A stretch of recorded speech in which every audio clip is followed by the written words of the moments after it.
Okay, ito yung ating next videos. Nung nakaraan ay naipalabas natin yung ating pagbili. At ito naman yung ating pag-unboxing natin. Okay, ito yung PTT. Yan yung permit to travel. At kasama na dyan yung firearms registration. May tatlo siyang magazine. Naglalaman ng bawat isa ng 10 ammunition. Ayan, maliit. Mahaba pa yung ating daliri. Magaan. Okay, 9mm millimeter.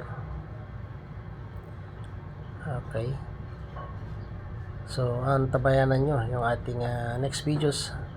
Papaputukin naman natin ito sa firing range. Ayan. Okay, sa mga nais bumili, mag-LTAP kayo. Neuro drug test. At dahil yan ang requirements. Okay. Thank you.